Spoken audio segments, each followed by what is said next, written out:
Assalamualaikum warahmatullahi wabarakatuh. Di sini saya akan merancang pembelajaran berbasis proyek dengan komunitas belajar sekolah atau KBS. Rencana tindak lanjut program saya yaitu berjudul AB3. Ayo bergerak, bugar dan bahagia.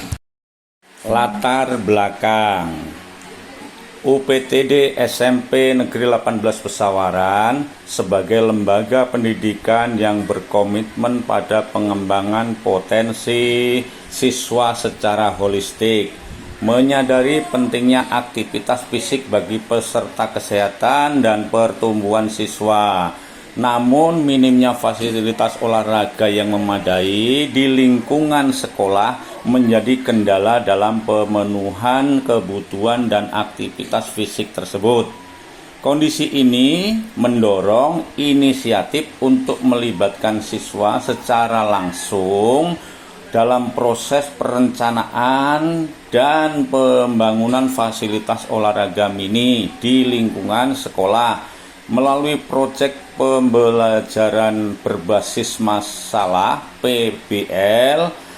Ini diharapkan siswa dapat tidak hanya memperoleh pengetahuan teoritis tentang konsep-konsep fisik yang berkaitan dengan pembangunan, tetapi juga mengembangkan keterampilan praktis, kemampuan bekerja sama dalam tim, serta kesadaran akan pentingnya aktivitas fisik bagi kesehatan.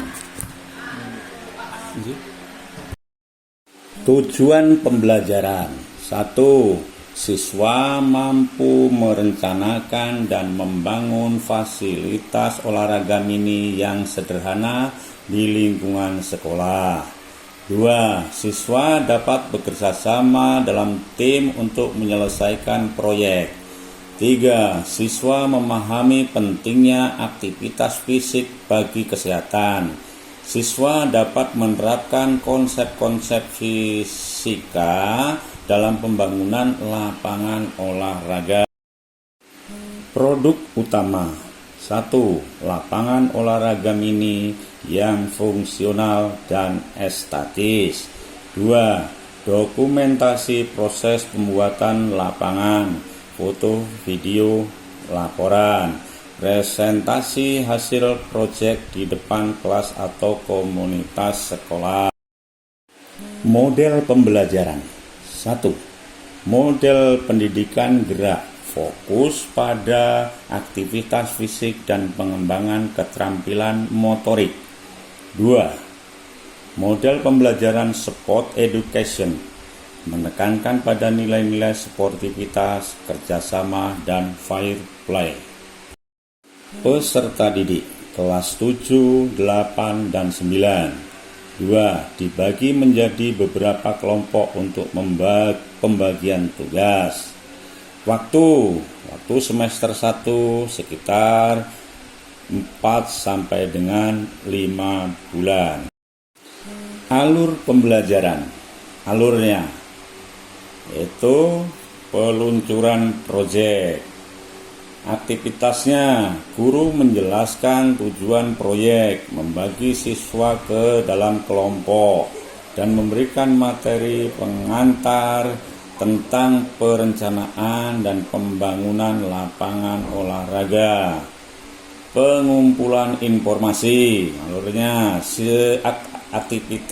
aktivitasnya yaitu siswa melakukan riset untuk mencari informasi tentang jenis lapangan olahraga, ukuran, standar, bahan yang dibutuhkan, dan biaya yang diperlukan.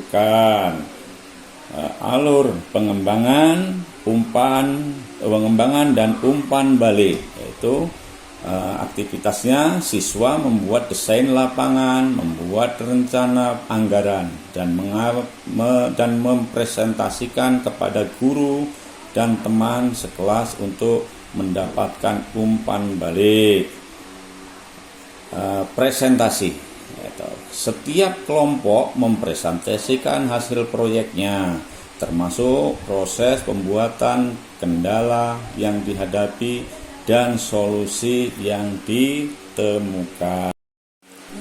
Tabel karakteristik PBL, mata pelajaran yang menjadi lokomotifnya yaitu PJOK. Mata pelajaran lainnya yang terlibat yaitu matematika, IPA, dan seni. Peran yang terlibat di situ ada siswa sebagai perencana, pelaksana, evaluator. Lokasi lapangan sekolah, ruang kelas. Produk yang dihasilkan di lapangan olahraga mini, dokumentasi, presentasi. Teknologi yang digunakan, kamera, komputer, perangkat lunak, desain.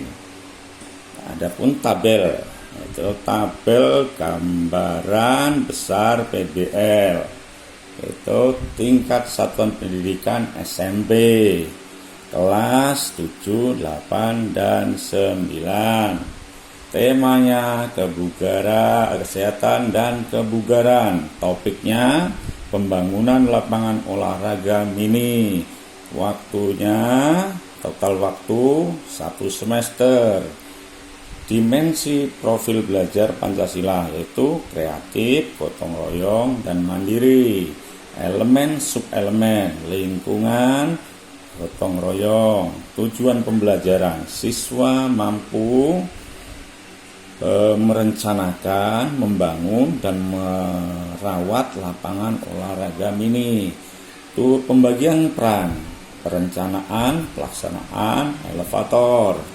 Aset atau kekuatan sekolah yang digunakan, lapangan sekolah, alat tukang, bahan bangunan, guru ber-JOK, guru matematika, guru IPA, dan guru seni. Publikasi. 1. Membuat video singkat tentang proses pembuatan lapangan dan hasil akhirnya untuk diunggah di media sosial sekolah atau kanal YouTube. 2. Membuat artikel singkat tentang proyek ini untuk dipublikasikan di majalah, dinding sekolah, atau website sekolah. Pertanyaan kunci 1. Bagaimana cara merancang lapangan olahraga yang aman dan nyaman digunakan? 2. Bahan apa yang paling efektif dan efisien untuk membangun lapangan? 3. Bagaimana cara membagi tugas dan tanggung jawab dalam tim? Terus bagaimana cara mengatasi kendala yang mungkin muncul selama proses pembangunan? Yaitu kedua, tip project, yaitu memecahkan masalah dalam dunia nyata, membangun fasilitas olahraga yang dibutuhkan sekolah. 2.